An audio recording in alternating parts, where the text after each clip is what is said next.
Are you ready for your penultimate act of the night? This young man is one of my favourite acts on the scene. He's so good. He's so funny. I just love him. I love him a little bit. Please welcome to the stage the wonderful Rob Dan, ladies and gentlemen.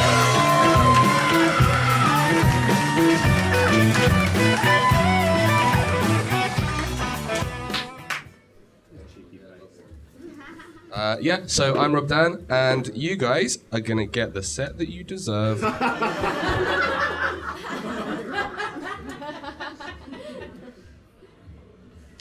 right.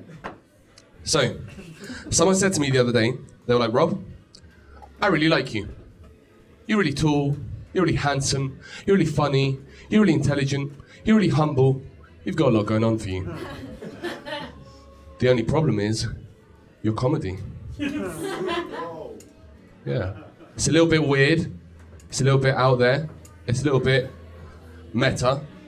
And frankly, it's a little bit like being trapped on a merry-go-round that nobody wants to be on. Yeah, oh, I thought that as well. I was like, oh, strong words, Dr. Criticise. Why would you say that? And they said, well, Rob, before you stepped on stage at Funny Feckers tonight, I didn't exist. You made me up just to compliment yourself 4 times and deliver this punchline. Yeah, good. It's a weird joke to start off with, I'll admit. It is. It's not like everything else that's been on, is it? It's not good. Alright, fuck it, I'll hit you with some fucking gold. You guys wanna hear some Tinder material? Well, unfortunately for you, audience, I don't have any Tinder material. But what I do have is material about not having any Tinder material. And it's very clever. 6 months ago, my family and I went out camping to the Lake District. We hiked for like 3 or 4 hours. And we got to a suitable place to set up camp. And I went off looking, I made sure that there were no bears. And they're dangerous. And when I came back, what my mum had done is she'd set this circle of stones up on the ground, all these little stones touching each other. And she filled the circle of stones with all charcoal and twigs. And she looked up at me, we made eye contact, she looked up at me really expectantly. And I was like, what have you done there, Mum? And she said, I've built a warming fire for the family. Or the beginnings of one. And I said, I can see that you've done very well. And she said, it's a little bit patronizing, Rob, but thank you. I have done very well. The only thing it needs now is something to light it with. Maybe some Tinder material. And I said to her, unfortunately for you, Mum, I don't have any Tinder material. But what I do have is material about not having any Tinder material.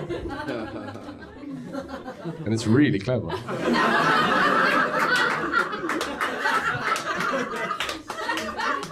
Three months ago, my ex-girlfriend and I went out to this little cottage in Dorset, lovely little cottage in Dorset. And we drove for like 3 or 4 hours. And we got there and we unpacked all our stuff. And I went out looking, I made sure there were no bears. They're dangerous. And when I came back, what my girlfriend had done is she'd set the fire in the fireplace with all logs and other logs. And I looked up at her and we made eye contact. She looked at me really expectantly and she said, what have you done there, Rob? And she said, I've made a romantic fire in the fireplace. Or the beginnings of one. I said, I can see that you've done very well. She said, don't patronize me, Rob. I'm not your mum. I have done very well. The only problem is, all I need now is something to light it with. Maybe some Tinder material. And I said to her, unfortunately for you, Mum, I make Freudian slips. and I don't have any Tinder material. Because I find that after a point, even though the stories are slightly different, Tinder material can get quite repetitive. Ladies and gentlemen, thank you very much. Enjoy the rest of your evening. I've been Rob Dan.